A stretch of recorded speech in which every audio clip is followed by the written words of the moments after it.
Kalian pernah ngerasa nggak sih kalau yang namanya kecerdasan buatan atau AI itu kayaknya cuma buat orang-orang pinter teknologi aja?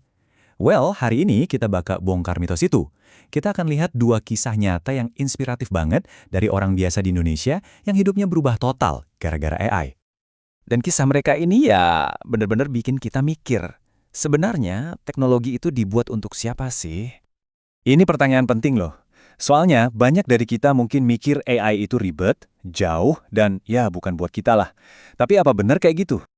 Oke, kenalan yuk sama dua jagoan kita, Fatan dan Rio.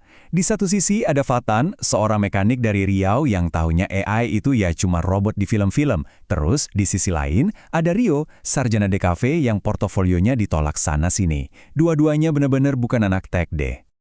Biasanya kan cerita perubahan besar itu selalu dimulai dari titik paling bawah. Yuk kita lihat dulu momen-momen sulit yang akhirnya maksa mereka buat cari jalan lain. Coba deh, bayangin posisi Fatan di tahun 2022. Dia lagi duduk di bengkelnya di Riau, ngeliatin pintu yang sepi banget. Pandemi bener-bener ngehajar bisnisnya, dan bengkelnya itu udah di ujung tanduk, nyaris bangkrut. Pokoknya situasinya udah genting banget. Ini kata-katanya dia sendiri loh, yang nunjukin perjalanannya tuh dari mana. Dulu saya cuma tahu AI itu robot. Dia beneran mulai dari nol, sama sekali blank soal teknologi yang nantinya bakal ngubah total hidupnya. Nah, Rio juga sama. Dia kayak nabrak tembok.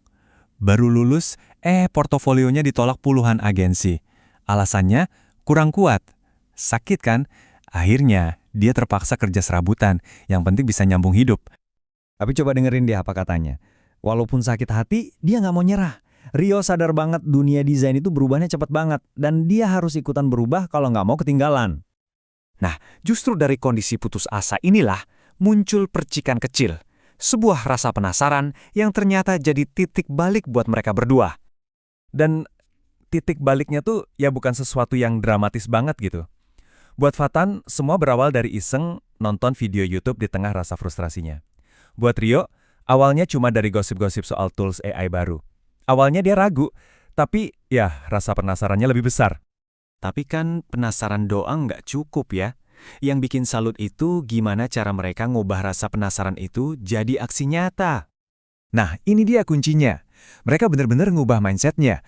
AI itu bukan lagi ancaman atau musuh, tapi jadi partner, jadi asisten yang bisa bantu wujudin ide-ide mereka. Lihat deh prosesnya Fatan, simple banget. Dia pakai AI buat nutupin kekurangannya. Gak jago nulis caption, suruh AI aja. Gak bisa desain, AI bantu bikinin poster.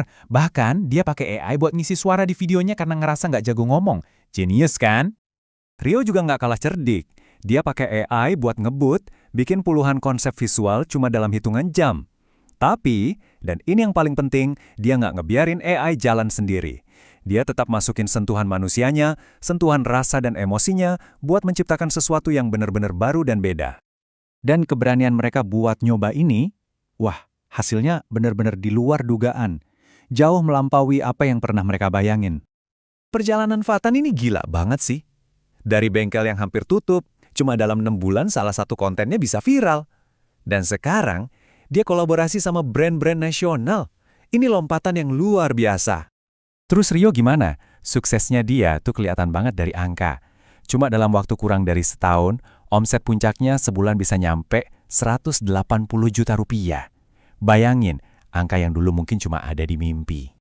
Dan dampaknya itu lebih dari sekedar duit loh. Bengkel Fatan sekarang udah jadi pusat pelatihan digital. Kliennya Rio udah dari mana-mana. Ada yang dari Malaysia, dari Singapura. Ini benar-benar transformasi bisnis yang nyata. Tapi, yang paling bikin salut dari cerita mereka tuh bukan cuma soal sukses buat diri sendiri, tapi apa yang mereka lakuin setelahnya. Mereka bagi-bagi ilmunya buat bantu orang lain. Dua-duanya punya misi yang sama, nyebarin apa yang udah mereka pelajarin. Fatan bikin AI untuk rakyat, buat ngebantu UMKM di daerahnya. Sementara Rio bikin workshop gratis buat desainer-desainer muda. Intinya, mereka pengen orang lain nggak perlu ngerasain susahnya kayak mereka dulu. Coba deh, renungin kata-katanya Rio nih. Udah bukan lagi AI yang gantiin manusia, tapi manusia yang pakai AI bakal gantiin mereka yang nggak mau belajar. Ini kayak wake up call buat kita semua kan? Dan terakhir, kata-kata Fatan ini, wah, ini bener-bener ngeruntuhin semua alasan kita buat nggak mau coba. Kalau saya yang dulu cuma tukang ganti oli aja bisa, semua orang juga bisa. Kalau dia aja bisa, berarti satu-satunya yang ngebatasin kita itu cuma pikiran kita sendiri. Jadi, cerita Fathan dan Rio ini bukti nyata kalau teknologi itu buat siapa aja yang mau dan berani coba.